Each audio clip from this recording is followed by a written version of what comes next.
None of the content on this or any episode of the Kratom Science Podcast, Kratom Science Journal Club, or on any page of kratomscience.com is intended, nor should it be considered, medical claims or medical advice. This is the Kratom Science Podcast. I'm your host, Brian Gallagher, blog and social media writer for kratomscience.com, your source for all things Kratom. Today we have Mike Brown, founder of Never Use Alone, a no-judgment service that you can call if you're using drugs and at risk for an overdose. Their number is 800-484-3731. I just wanted to talk right off the bat with the organization you founded, Never Use Alone. So you just want to talk about that a little bit, why you started that up, and just how it works. All right, cool. Well, I myself am a person in recovery from an IV drug use problem, and lost many friends to it so far. And I also help run a group on Facebook, private group for people like us. It's a support group. Well, one day, one of the guys posted in there saying that a friend of his had died the night before, and they died because they'd used alone. And he offered his phone number and said, if any of you guys are going to be using today, just call me and I'll sit on the phone with you and make sure you're okay. Well, that sparked an idea. I thought, well, what the hell? Why can't we do this on a large scale? So I got to digging. I thought, certainly, people much smarter than myself have thought of this, and for some reason decided not to do it. I couldn't find any reason, so we took off. We started off with a Google Voice phone number, and it's a free number and like 5 operators, I think. But now we've got the national line, the New York line, New England line, the Spanish line, and then also Mandy's line. And we have helped organizations in 5 other countries now to start overdose response lines. That's awesome. So, yeah, it's growing like crazy, man. How it works is when somebody's using by themselves, they can call our national lines, 1-800-484-3731. You can get more information about it at neverusealone.com. Anyway, they call the toll-free number, and an operator will ask for their first name. It can be a nickname, a fake name, a letter, whatever. We just want to know what to call them while we're talking. Then we ask for the address where they're at and a phone number to call them back in case we get disconnected. Once we have all that information, we verify it with the caller. We tell them, you can go ahead and do your thing, but let us know the second you're done so we can kind of keep track of the time. Usually after a couple minutes, they've found the vein and they say, I'm done. So we mark down the time. We stay on the phone about 10 to 15 minutes usually if it's an IV use. If they're snorting or smoking or boofing or something, then we might stay 20 or 30 minutes. But anyway, if after 10 or 15 minutes they're okay, we hang up and they call back if they're using it when they're alone again. If they stop responding, though, after using, we attempt communication for about 30 seconds. We'll yell their name. Hey, I'm about to call the ambulance. If you don't respond, I've got to call the ambulance. If they don't respond, then we go ahead and contact the 911 dispatch center in their location and have an ambulance dispatched to their location. We've taken, I'm not real sure the exact number right now, but it's over 6,000 calls, and we've only had to call an ambulance 45 times. But each of the 45 times, the caller survived. So, yeah. So I was surprised that there were so few. I mean, that's great. Don't get me wrong, but when I first started it, I honestly thought that there would be a lot more. But it's very, very, very rare that we actually have an overdose call. Well, that's good. And some people who call might be worried that you guys are going to call the cops or you're affiliated with the police. And I see stuff on your website. You're trying to assure people that you're not trying to get the police involved. Absolutely. We try to do it. Now, as we say on the website, we can't guarantee that they won't show up. We do everything we can to reduce the chances of them showing up. Like if you call 911, right? Yeah, when we call the ambulance, we'll say that somebody called our crisis line and then became unresponsive. Now, if the dispatcher, I've had situations where the dispatcher wouldn't alert the EMS or whatever, activate them or whatever, until she knew exactly what was going on. So there are occasions that we have to say, what's really happening. But if it's gotten to the point to where you're on the floor, possibly dead. Yeah. At that point, it's either catch a charge or die, But that I'm aware of, we've only had one caller that caught charges, a possession charge. I forget what state he was in, but if you go to nextdistro.org/policies, you'll see the Good Samaritan law for every state in the U.S. Most states cover the person that's calling for help and also covers the person overdosing. So that's extremely important for people to know their state's policy, Good Samaritan law. What is that exactly? The Good Samaritan law, it basically, if you come upon somebody that's overdosing or your friend's overdosing, if you call for help, you are covered from protection from being charged with anything for calling for help. And in a lot of states, the person overdosing is also covered from any charges if it's an overdose situation. So, but that's not every state. So it's very important to check your state's Good Samaritan law. Well, I think all but like 2 states have a Good Samaritan law. So almost all states cover the person calling for help. Most states cover the person overdosing. Okay, cool. I saw that it was September 20th, 2020, you wrote on Facebook about a guy who was poisoned by fentanyl while you were on the call with him. Do you want to talk about that? I'm trying to think of a specific one, but I don't recall. Yeah, I mean, you said he actually he was alive, but I think it was the first. You said might have been. Okay. First of all, like what year did you start this? It might have been your first. September of 2019 is when I started it. My son's mother called me directly. She wasn't calling NUA, but she called me directly to have me as a spotter.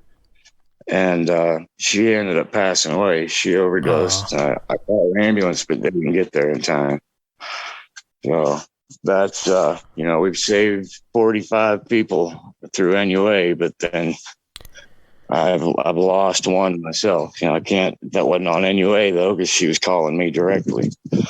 So, but then I think I remember the one you're talking about though. I want to say it was in Chicago. But when I called for help for him back then, let me back this up. Back then, when a caller gave us their address, we were Googling to find the nearest ambulance service. We don't do that anymore. We've got a system we connect through and automatically connect to the right dispatch center. But back then we were Googling, and so I'd written down 2 numbers, Chicago, big ass city with multiple ambulance services. Yeah. The first one I called, the guy didn't give a shit. Yeah, I was like, man, the guy needs help. I don't know which one to call. He's like, well, you got the wrong one here. Call another one. Basically hung up on me. Didn't give a shit. Jesus.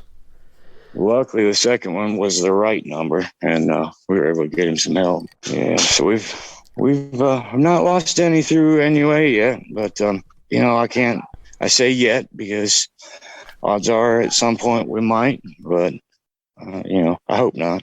Well, that's great. That's great work you're doing. And in that situation, like, you saved the guy's life, literally. I mean, that's really awesome. And so we get messages from people every night. I just got one the other day from a guy who messaged me and said, I just want to let you know I'm coming up on 1 year now of recovery. Thanks for keeping me alive. That kind of stuff. We get a lot of those. People that were able to find their pathway to recovery after an ambulance call with us or just multiple calls with us. We get a lot of repeat callers. So we get to know them. quite personally. Oh, that's cool. That's awesome. Yeah, it's really cool, man. Some of the connections we make with these people are just as important as the ambulance call if we have to call them, you know. And you've been working in harm reduction for a while. I was just looking at your Facebook page, and you work for Smart Recovery USA. You work for a couple programs in Michigan, Recovery Advocacy, Harm Reduction Michigan. What kind of like credentials do you have to get? Did you go to school for that, or? Well, the only real certification official training I have is in a phlebotomy. I'm a certified phlebotomist, but other than that, it's really just lived experience. You know, I've spent a lot of years shooting dope and you know, running wild. But man, basically harm reduction is just, it's not rocket science. Basically, it's just no judgment, no nothing, no expectations. I'm here to help you stay alive and healthy today, tomorrow, however long it takes, whether you decide to quit or not. I'm here to help you stay alive and healthy. Whether quit or whether you don't, that's not up for me to decide. A lot of people, like for me, I know a lot of people say the same thing. At one point in my life, drugs, the heroin saved my life. It, you know, I was going through some pretty dark shit, and that heroin let me escape that. And I needed that at the time. So, and you know, it's so hard to access medications these days, especially if you've got a history of drug use. Doctors won't give you what they know works because they're afraid you're going to abuse it. So then you just go back to self-medicating. It's weird how it's just criminalized, and it's really like a medical, psychological issue. And that's the thing you said about heroin is like drugs work. That's why people use them. It's a very rational decision.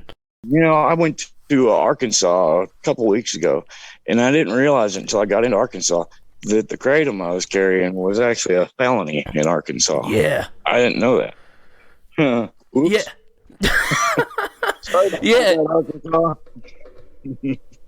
It's just like heroin and whatever, cocaine in the States. I just wanted people to know that when you call that number, it never used alone. It's not going to be somebody that's like, oh, you should get off drugs. Yeah. Our rule number 1, 2, and 3 is don't ever push recovery, treatment, anything on any caller. If they mention it, we have resources to help them in every state in the U.S., but it's never mentioned. That's rule number 1, 2, and 3. Don't ever push treatment. So we don't ever mention it unless they do. You know, if I called and somebody's preaching at me about quitting and going to rehab and this, that, and the other thing, I damn sure ain't calling back. So yeah, damn right. That's our rule number 1, 2, and 3 is no pushing treatment. Yeah, you posted earlier today, I noticed on Facebook, you posted about 12-step programs, and you mentioned the fact that I've heard before they don't work for 92 to 95% of people. Why do you think that is? Is it the preaching or is it the religious aspect? I think it's a lot of things, really. You know, back in the day when people were more religious, it might have been, it had better success rates back then, apparently. But these days, you know, people are believing their own things and expecting. Now think about this. Take the average person, Joe Blow, whoever, who, you know, he doesn't classify in any book or anything as being a person with a substance use disorder of any kind. He might go out every now and then, have a few drinks, just blow off some steam, whatever. That's fine. You tell that guy he can't ever have another drink, can't ever take another mind-altering substance, mood-altering substance, guaranteed he's going to fail at some point. So expecting people that do have a problem to just stop, go to treatment, go to meetings, go to whatever, find God and live like a monk for the rest of your life. It's ridiculous. Even monks drink beer, you know? Yeah. And, you know, the Substance Abuse and Mental Health Services Administration's definition of recovery is a process of change through which an individual improves his health and wellness, lives a self-directed life, and strives to reach his or her full potential. Yeah. That's it. The 12-step definition, you can pass a piss test. Which one makes more sense, you know? Yeah, really. And also, you also mentioned that if you're court-ordered into a 12-step program, you can actually fight that because it's since being religious, it's technically against somebody's constitutional rights. Yeah, several federal courts have ruled in favor of the plaintiff and decided that while 12-step programs aren't fully religious, you know, they'll fight you tooth and nail if you try to say they're a religious program. Yeah. But they were found to be religious enough that it violated a person's constitutional rights of separation of church and state. If you just Google forced 12-step attendance, you'll find several articles about the court rulings. It's probably one of the reasons why they're not successful, because I know, like, a guy that drinks moderately and then, you know, he's pulled over and blows like a 0.1 or something and is forced into a 12-step program is not going to, because he didn't have a problem in the first place.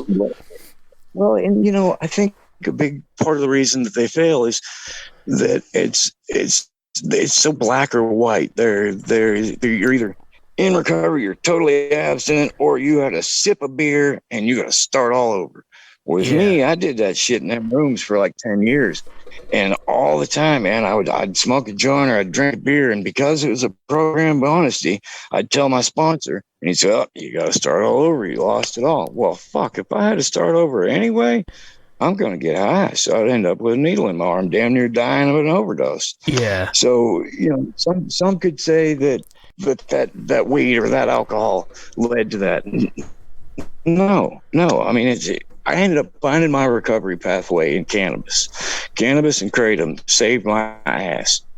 And for all those years, all those people were telling me when I'd smoke a joint, you lost it all, you got to start all over. And then it's ridiculous. Stupid little joint would end up snowballing into something else all over a joint. So when I finally left the program and decided to, you know, give myself a break, as they say in the room, I decided to give myself a break and see what this cannabis was going to do, man. It was working, so let's see what happened. Shit saved my life. So if I'd have never gone to a meeting, I would have found my own way out of all that shit, all them years. I may have found my way out a lot sooner had I never gone to a meeting. So, yeah, I've got some resentments. Yeah. Yeah, it takes a long time to deprogram yourself, man. It took me about a year of not putting a needle in my arm, but smoking a joint to be proud of the fact that I was recovering. I was starting to see a lot of cool shit happen in my life. It was working for me, but I was still in the back of my mind. I had those 12-steppers tell me I just constantly relapsing. You're just waiting for the jails, institutions, and death. Yeah. And none of that shit ever happened. So I was like, you know, fuck it, it's working. I don't give a shit who knows that I smoke weed or that I do DMT from time to time. I don't give a fuck. If it's working for me, it's working. Yeah. DMT changed my life recently. I saw that post on Facebook. That was like right after our friend requested you. So how was that? Oh, it was the most amazing experience. I've never done it. I mentioned earlier about my son's mother dying of an overdose while she was on the phone with me. Yeah. Well, coming up March 8th will be 1 year since that happened. Oh, man, I'm sorry to hear that. So, you know, I've been kicking my own ass for almost a year now. Just laser focused on looking for ways to blame myself. It's more, you know. And I did that DMT, and, dude, it changed my life. I was diagnosed with major depressive disorder and panic anxiety disorder, like 15 years old, and PTSD in my 30s. So I've struggled with depression, anxiety, whatever, every day of my life. I did that DMT 3 weeks ago. I haven't had any depression, no anxiety, no PTSD symptoms, no reliving that experience, no focusing on blaming myself. I feel like it didn't remove my ability to feel or make me miss her any less, but it removed the ability the need for me to be so laser focused on blaming myself. And by doing that, I'm able to start the grieving process now. Wow. But the experience was amazing. You smoke it like you do a dab or something. And I took that hit and you hold it in, and I moved my hands up in front of my face, and my hands disappeared. And I thought, oh shit, here we go. So my hands disappeared. The next thing I know, I was in this Buddhist temple with all these kaleidoscopes of colors, and it was just beautiful. And I remember consciously thinking, okay, I need to focus on crystals so I can work through this. And I don't know who they were. They just kept saying, that's not your problem. That's not your problem. So then I started feeling like I was vomiting black stuff. I fully expected there to be vomit on the floor when I came out of it, but there wasn't. Wow. But I felt like I was vomiting black stuff. And in my head, it was like I was vomiting bad stuff. That's the only way I can describe it. Yeah. But then, just the colors and geometric patterns and it just, there was a person in a mirror in front of me, but it wasn't me, but it was. And the person was making these horrible, painful faces. And, it was the most amazing experience, man. When I came out of it, it only lasts about 10 minutes. It's very, very intense for about 10 minutes, like shrooms times 1,000. Yeah. And for 20 minutes, you're coming down. So start to finish, 30 minutes, but 10 minutes at least of intense. But I hadn't had any depression, anxiety, PTSD symptoms. No, none of that since then. I don't think I've ever in my life gone this long without any of that. It's amazing. Like, why do you think people develop drug addiction? Is it because of that depression, anxiety, and the trauma, or is it trauma, or is it genetics? It's all the above, really. I mean, to put it all in one category, you just can't do that. I mean, for me, an accident when I was 6 years old, I ended up with a glass eye. And that was basically my ticket in, so to speak. And then, there's others that are sexually abused or somebody died when they were young. And it just really, really struck them real hard. There are people with mental illnesses undiagnosed that are using to self-medicate. They, kind of played around and found what works for them. And they, some develop the problem, some don't. But, there's a variety of reasons people start. But for me, it was an accident as a child. So you can't really say one way or the other.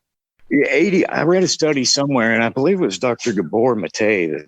He found that 80% of the people that were using IV heroin had suffered some sort of trauma in their childhood or early adult years or whatever.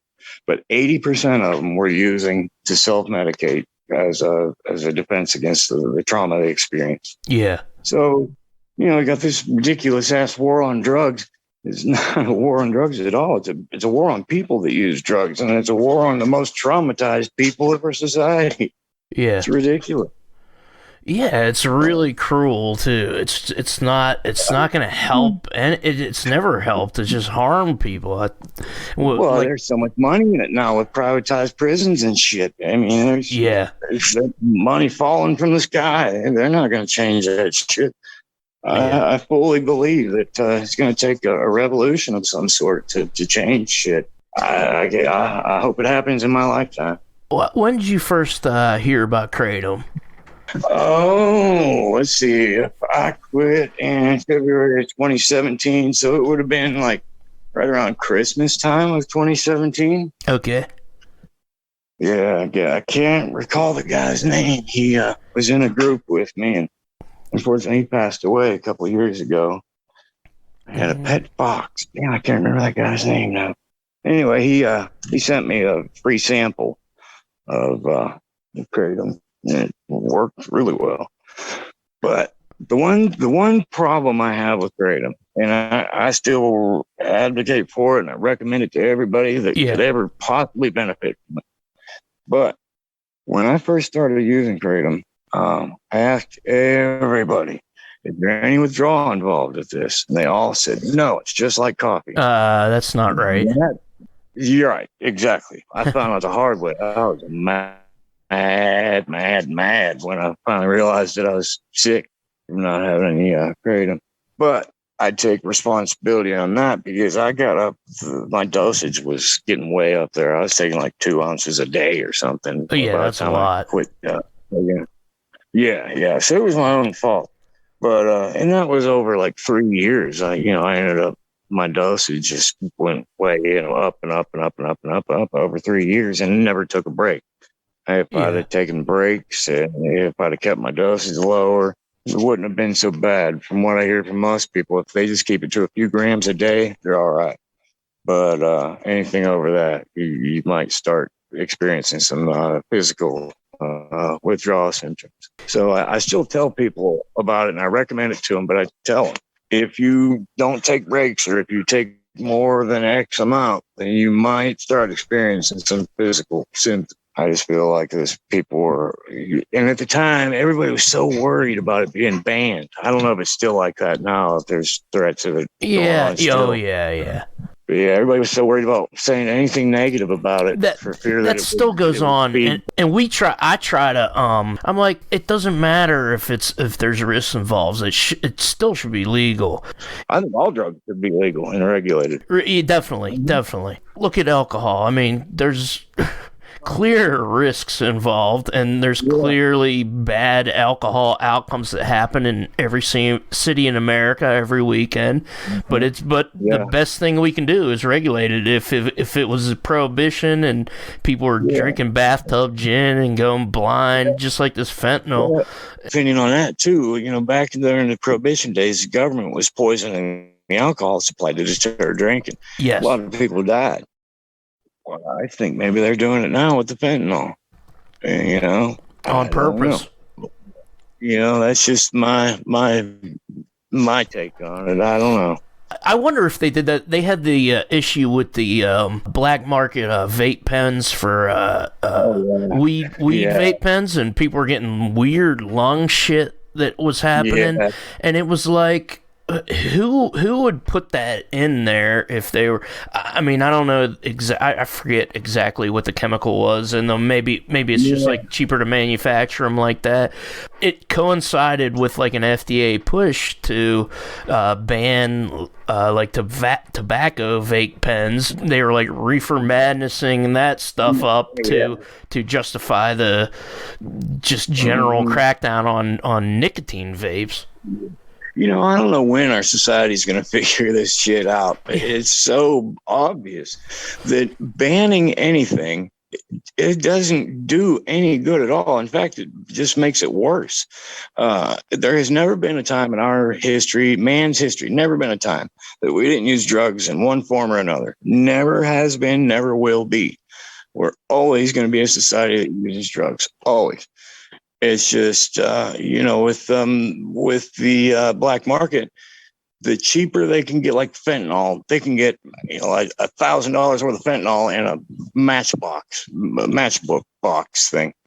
Or they can get $1,000 of heroin in, let's say, a shoebox. Obviously, it's more than that, but I'm just giving an example, idea. So the smaller they can make the packaging to make the most money, to hide it the best, they're going to go with. So eventually they're going to come up with something that's stronger than fentanyl. They can put more of it in smaller packaging, and it's just going to keep getting worse and worse and worse. And, the only way to stop that is to finally pull our fucking heads out of our asses and stop with this crazy idea that we're somehow going to stop the supply and the demand for drugs. Never going to happen. Never going to happen. It's like, it's like trying to save a sinking ship by shooting holes in the floor. It makes no sense at all. It's ridiculous. But Yeah, absolutely. Society, we're taught as children in damn dare classes that people who use drugs are bad people. They're dirty people. They show you these pictures of people living in the alley with a Coke can in front of them collecting change. It's bullshit.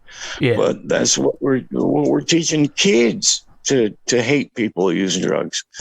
And they wonder why society is so against people who use drugs. We're taught that way since we were kids. Elementary school. Cops coming in there teaching us about drugs. Makes about as much sense as nuns teaching kids about sex. Yeah. But and this whole war on drugs, just say no, this is your brain on drugs. I learned it from watching you, Dad. That bullshit. It's all led to this. What did Bill Hicks said? He said, I never looked at an egg and thought it was my brain. I've been fucked up on all kinds of drugs, but I've never looked at an egg and thought it was a brain. And society's been just force-fed the idea that somebody who uses drugs is morally deficient. They're bad people. They either got to go to jail and suffer, or they got to go to treatment, confess their sins, and pray to God for forgiveness, and live like a monk for the rest of their lives. And blah blah blah. What the hell? What policies would you like to see implemented, maybe even in terms of like needle exchange and Narcan and stuff in the United States that would be better? Syringe exchange needs to be, the stigma needs to be reduced on that. And, it's people that are getting their information from their cousin's uncle's neighbor's taxi driver named Bob. Who told them that, we're just enabling a drug user, blah, blah. But if they actually go and research from reputable sites, the CDC, the Surgeon General, the World Health Organization, the National Institute of Health, research in those places, they all support syringe programs. They all support them, but the taxi driver Bob says they're bad. So, and I think up there in Canada, they have a program called heroin assisted treatment. Yeah. It's, it's not for like somebody just walks in and says, man, I need some help. Can I get some heroin? That's not how it works. It's got to be like last resort. People that haven't been successful on Suboxone or methadone or other forms of treatment. So it's basically last resort. It's not like somebody can just walk in and say, hey, man, can I get some heroin? A lot of people that are against it seem to think that just anybody can walk in and get some heroin.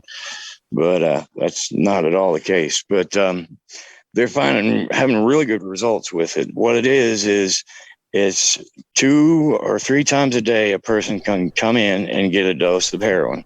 They can inject it, whatever they want to do, and go about their day. Basically, it's like a methadone clinic, basically.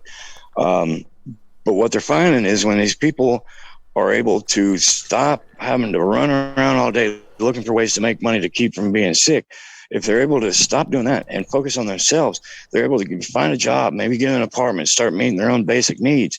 And then when they do that, they start feeling better about themselves and their use starts decreasing. And they keep going. And they've got all these support services that are helping them get a better job or a better apartment or something. Then things keep improving and people are able to stop. Many of them, not all, but many of them are able to just stop using. Most are able to decrease their use and live productive lives though. So whether they abstain from using or not, abstinence and recovery are 2 completely separate things. So I don't care if somebody's able to use once or twice a day and live a productive life and they're doing good for themselves and they're fucking really, that's working for you. I'm all for that. But society's been fed the idea that anything short of 100% complete and total abstinence is failure, and it's your fault if it failed for you because AA said so. That's ridiculous. We're treating an issue from a playbook written in the 30s by a couple of guys with a drinking problem. And, they like to say that it's not a religious, it's a spiritual program. Well, then why in the hell is it all about prayer and confession? And shame, I think, too. I get that sense. Yeah, if you're powerless, you can't trust yourself. You are lying, cheating, no good, powerless, diseased, blah, blah, blah, blah, blah. Yeah. But you're going to feel better. Shut the fuck I up. mean, that kind of attitude makes me want to drink more, not less. Yeah. Like it's such a Catholic Yeah, and heavy you're gonna be shame like that shit. for the rest of your life. Yeah, they tell you you're gonna be like this the rest of your life. Your only chance of living is to keep coming to these meetings, or it's gonna be jails, institutions, or death. I was terrified when I decided to stop going to meetings. I was scared to death. I thought, shit, but if I keep going, I'm gonna end up dead too. So Yeah, it was. I had to make a decision at the time, and I definitely made the right one. At the time, I didn't know there were other options. Of course, there may not have been that. I don't know. But there weren't all these different other options now. I think on that post I made today, I think there's like 17 other alternatives now. I've been adding them as people recommend them. I was looking at the Buddhist ones. Like I've studied Buddhism a little bit, but like just meditation in general, just sit for like 20 minutes, 30 minutes. I've never been able to meditate. I can't stop my head long enough to. It's tough. I've been thinking recently, though, that's another thing I've noticed after that DMT is my ADD symptoms don't seem to be as bad. That's so I cool. need to try that again. But like 3 days after that DMT experience, I did it again. And it wasn't near as intense, but it was the most relaxing experience of my life. I was sitting on and I think I was meditating then. That's just close to meditating as I've ever come. But I was just sitting on a riverbank with the sun on my face, eyes closed, listening to the water flow in the river and birds. It was just the most relaxing experience. But I've never been able to meditate, but that's something I want to start trying to do. Practicing. Yeah. I guess you got to practice. So I think Kratom's legal in Tennessee, right? Yeah. It definitely is. For a long time it was apparently right before I found out about it, it was illegal. But they had screwed up the wording or something, and which they called it synthetic. They banned synthetic types, and everybody just thought that meant all kratom, when it didn't. So then, when they realized that they fucked up and it was legal, they tried to go back and to ban it, but it failed. Thank God. You go to Arkansas or Alabama, you cross that line, you're a felon. You're committing a felony. It's crazy. You said, you developed a kratom habit, and you were like, oh, people told you it couldn't be addictive, and that's a big problem. No. Now, see, there's why I disagree with a lot of people, and I agree with the advocates. There's a difference between physical dependence and addiction. Yes. And what I experienced with kratom, it wasn't addictive. I mean, I wasn't out, going to pawn my shit to go get more kratom. Yeah. But I was definitely physically dependent on it. Yeah. I believe that it will develop a physical dependence with people. Yeah. But as for it being addictive, I disagree. Yeah, it's no more addictive than anything else. I helped a guy years ago get into treatment. He was addicted to melatonin. And shit you not, he was really having a problem with melatonin. Yeah. So people can get addicted to anything. Definitely, because this is a psychological disorder. That's what Gabor Mate said. He was addicted to buying classical CDs. Because he heard that music when he was a baby. He was a Holocaust baby, and that's where he developed his whole theory about it being from childhood trauma, like severe addiction. I've never used more than I once used 7 grams, and that was too much. I got sick, and then I never used more than that, and I've never used it daily. And I had some yesterday, and that was the first time I had some in 3 weeks. Kind of like that for us. This is like we keep it with our coffee and tea, and I've got some in there right now. It's been sitting there for a week or so. I hadn't touched it. I mean, it's I use it for back pain now. When when my back's hurting real bad, I'll take some. Yeah. I don't use it daily anymore. But that doesn't mean that it's not. It can't be a problem for some people. No, absolutely. Yeah, some people will develop a problem with it.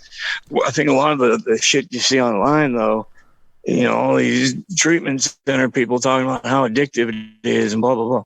Well, of course they're going to say that because they're only seeing the people that have a problem with it. They're not seeing the people that do well with it, that save their life, that it allowed them to function as a human being, and they're not seeing those people, so of course they're going to say, oh, it's so addictive, it's horrible, you should see the people that take that stuff. Well, you're only seeing the people that have a problem with it, not not the majority of society. That it's working to find a benefit with it. I mean, that's kind of the same with every drug, though, isn't it? It's like, I mean, because I have a friend who's a heroin user and is a very successful person and started from nothing and worked their way up. But it's like, you don't hear from successful people doing illegal drugs. Dr. Carl Hart, he's a professor with Columbia University, just wrote a book recently called Drug Use for Adults. I have it right on my desk right here, In the book, he talks about being a daily heroin user, and he doesn't hide the fact at all. A lot of our callers never use alone. They'll like we got one guy that I don't want to say the name of the company, but let's just say it's a very, very, very, very, very, very large software company that he worked for. Yeah. And 1 week out of the year, he lets loose, and he uses heroin 1 week out of the year. Yeah. Another guy calls every now and then. He'll call once every few months. He decides he wants to do something. And, there are so many people that use heroin recreationally, but we're there again. Society's fed the idea that you use it one time, you're hooked. You're screwed the rest of your life. That's just not true. I was just wondering if somebody wants to volunteer for Never Use Alone to take calls. So like, who are you looking for? I mean, obviously they have to have experience and. Well, really, we don't really have any requirements for our operators. We do have automatic disqualifications. One of them being anybody who's a mandated reporter. Like if they were on a call and they heard a baby in the background, if they're legally obligated to report like possible cases of child neglect, then we can't have them as operators. Just because you hear a kid in the background doesn't necessarily mean the kid's being neglected. But they're against society. Their view, they're trained to think that anybody using drugs can't possibly be a good parent. It's whatever. But so no mandated reporters, and anybody that is in like a marketing or business development or works for a treatment center, that's automatic disqualified too. We don't want our service being used as like a fishing lure for a treatment center or anything. Yeah. But outside of that, I prefer to have people with harm reduction experience. Not a requirement, but preferred. Prefer people who are currently using or have or in recovery. Yeah. But abstinence is not a requirement for volunteering with us. If you're a person that uses, you're just as valuable to us as somebody who's not. We should have an understanding that if the operator is using at the time and they're like nodding out or something, obviously they don't need to be taking a call. But outside of that, just because they use during the day, I don't hold that against them. We've had a couple of operators actually that when they first started with us, they were using, and through doing an Never Use Alone thing, they found a sense of purpose, pride, and they were able to stop using. So that's great. That's awesome. It helps the person, the caller, and the person calling. Yeah, it's pretty cool. It's been going pretty well. Now we're about to experience a whole third explosion. It's about to go get pretty big here shortly. Yeah, you got some funding recently. That's awesome. Yeah, there's billions coming from big pharma settlement, and they're wanting to dump a bunch of it into NUA. So we're nice. Yeah, it's going to be. My goal has always been to have overdose response lines in every major city in America, and hopefully, I never know that might just happen. That's great. It's awesome. Are you working with anybody in Pittsburgh? Like, I know we have Prevention Point, which are the clean needle people. Yeah, they promote Never Use Alone a lot for us up there. But cool. There's just about every harm reduction organization in the country hands out our cards and flyers. And that goes back to earlier when you're talking about people being afraid to call. Yeah. I get that, man. Back when I was using, I don't know if I would have trusted service like this either. So I get it. But, it's only when somebody gets our information from somebody that they trust will they then decide to call us. So, anybody is listening to this and doubting us or thinking it's a setup or whatever, reach out to your local harm reduction organization, some of your friends in your circle. Chances are, I know the harm reduction programs will, but they can vouch for us. We're safe. Ain't nobody calling the fucking cops on you. Ain't no treatment center, lure, none of that shit going on. But, as a harm reduction organizations, they'll vouch for us. And chances are some of your friends have probably called. Ask them. They've probably been there. You can call us. But, once one person calls, they tell their friends, hey, man, I called. No cops showed up, no fucking treatment center pushing, none of that. Then their friend calls, and then their friend tells their friend. And so we're seeing a big call volume increase lately. And with all this new developments going on here recently, we'll probably see a very, very large call volume increase from all this. Yeah, and I wanted to ask you about Suboxone. That's kind of like the thing they're prescribing for everything. They're even, if somebody goes in and says I'm addicted to Kratom, they'll give them Suboxone, and it's medicated assisted treatment. And I'm just wondering what you think about that. Can't really say one way or another. I mean, for some people, studies show that the Suboxone is very effective for people with heroin use, and I'm not seeing anything on Kratom, but seems counterproductive to me, really, personally, because from going to Kratom to Suboxone. But I mean, I can't say that won't work for somebody, though. I mean, I've used Suboxone. And it helped me a lot, but I can't say that it won't work for somebody, just like I can't say Kratom will or won't, or 12 steps will or won't, or smart recovery will or won't. I think what's important is that we have all these things laid out on the table. If we give the person enough colors and enough paintbrushes to paint his version of recovery, we're going to see results. But when we only hand them a couple of little shades of black and white, we're not going to get much of a picture. So, if we lay all this stuff out on the table here, you got all these self-help groups. And then under that, you've got woodworking, driftwood hunting, whatever. And, we add that little into the mix there. And then something else, volunteering or starting an organization to help cats or whatever. Add that into the mix. Recovery is a recipe, not a one. I don't care if you find one pathway that works. That one pathway it's not gonna work like that. You got to find other little things to add into your recipe, and everybody's recipe is different. Hell yeah, that's a good place to end, because I think it's like Kratom is like it's such a complex substance. There's so many alkaloids in it. There's different alkaloids, the way it's dried differently, and then it works on your metabolism. Everybody has this complex enzymes in their gut. It affects people differently. In general, that's the same with everybody's psychoactive substance use experience.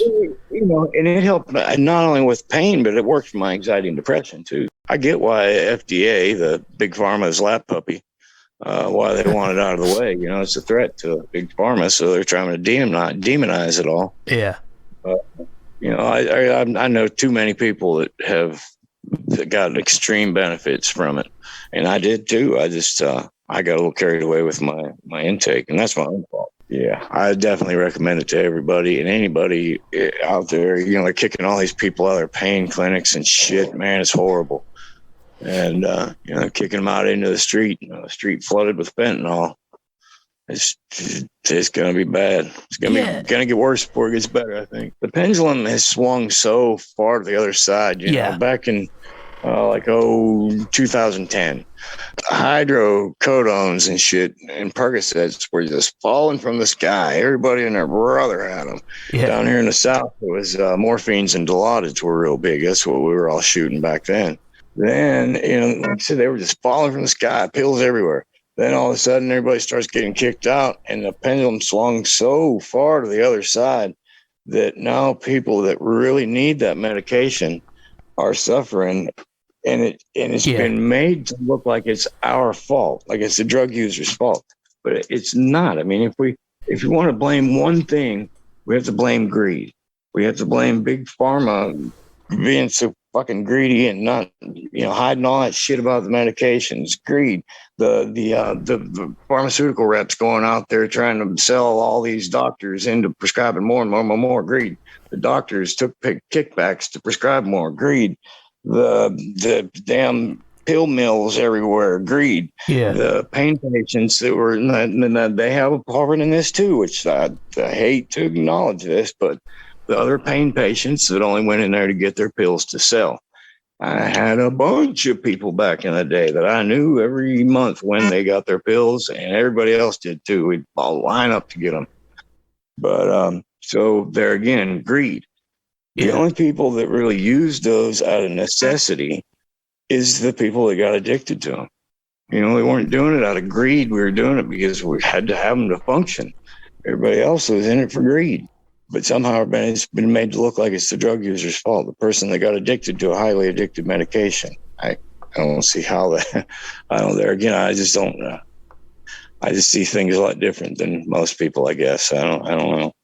But if they want to blame one thing, it's got to be blamed on greed, not the person that got addicted to it.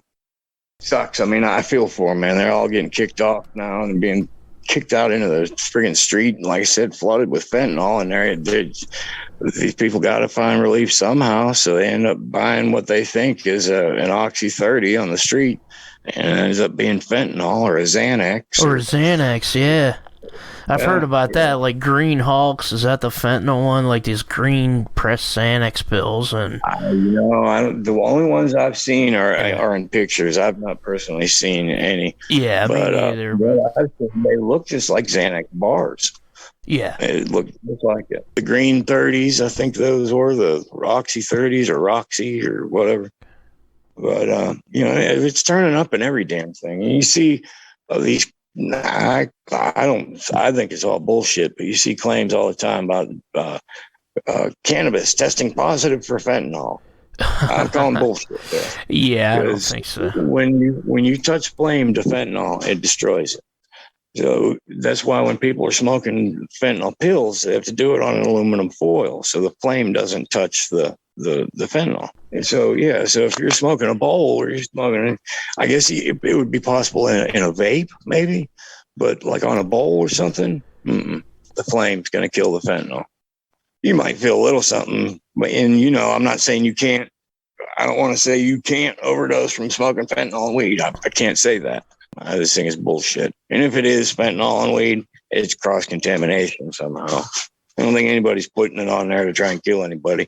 It just goes back to another reason why we should legalize and regulate cannabis.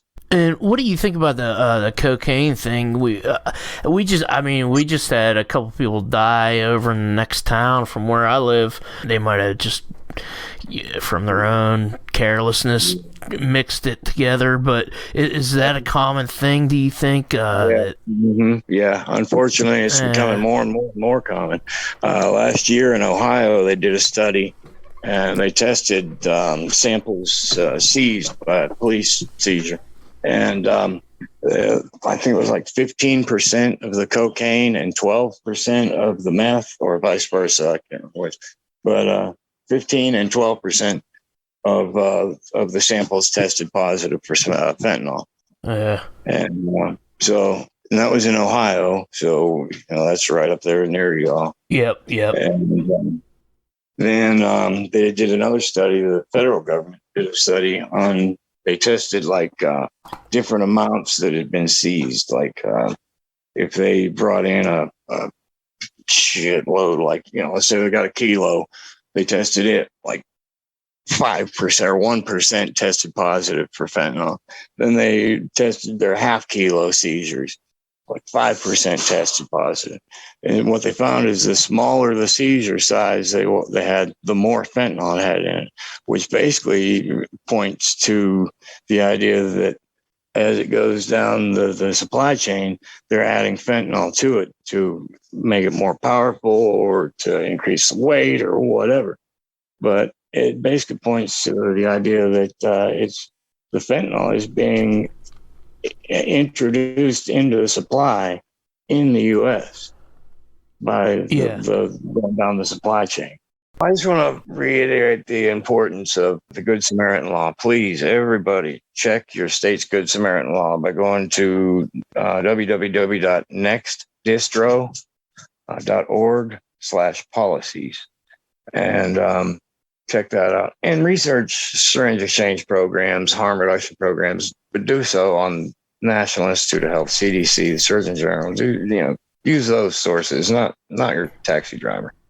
Yeah, or a lot of these for-profit rehabs have their blogs and stuff. Oh yeah, they'll have you terrified, thinking your kid's gonna die right now if you don't give them millions and millions, thousands of dollars. Yeah. They're thinking they're gonna cure your kid. It's crazy. Well, they're all just 12-step boot camps, really. All the treatment centers. And I was talking to Maya Solomos about this. She wrote the one book. I haven't read that book. I read her new one. That's what I interviewed her about. But she's talking about how the one treatment center for kids was basically a cult. The first one I ever went to, I can't remember what it was called. How old I was. Might have been 22, 23 maybe. But it was turned out to be a faith-based place. And they were beating me with the Jesus stick, trying to beat the addiction out of me, I guess. Jeez. And anyway, I was I think maybe I need to go to AA or something. I didn't know anything about any of it at that point. Yeah. So I think I need to go to AA and maybe find myself before I go looking for Jesus. And they kicked me out, said AA was the devil. Wow. Kicked me out right then. I was the craziest thing, man. Said I need to go find myself before I look for Jesus. He kicked me out. AA was the devil. AA is basically the same way, Yeah. It's built on, they wear their clean time, as they call it. They wear their clean time like rank on a uniform, and you get somebody in there that's got some long years in recovery. They're like the general, they're in charge. I knew one guy down here that was he refused to sponsor me because I was on Cymbalta. I know a couple other people that he talked them into stopping their Suboxone so they could have real recovery.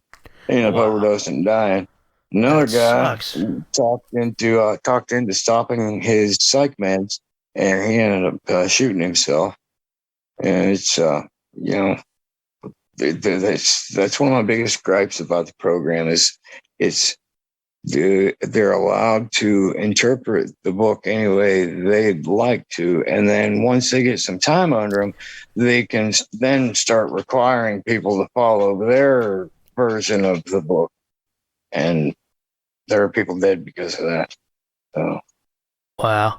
In this whole drug or psychoactive substance space that I've noticed, it's just there's room for people who want to sincerely help people, and there's room for people who want to sincerely take advantage of people, because it's a lot of traumatized people who need help but are easily taken advantage of. And I mean, you sound like 100% a guy that wants to help people, and so that's why I really appreciate the work you're doing, and thanks for being on the podcast. Hey, no problem, man. Thank you, Mike Brown. Never use alone. Number is 1-800-484-3731. NeverUseAlone.com. Check out nextdistro.org/policies for laws relating to Good Samaritan, syringe programs, and naloxone by state. So far, we don't advertise or ask for donations, but we do ask for your support. If you please share this on your social media, rate, review, comment, subscribe wherever you listen. The music is by Risey. The song is Memories of Thailand. The Kratom Science Podcast is written and produced by me, Brian Gallagher, for KratomScience.com.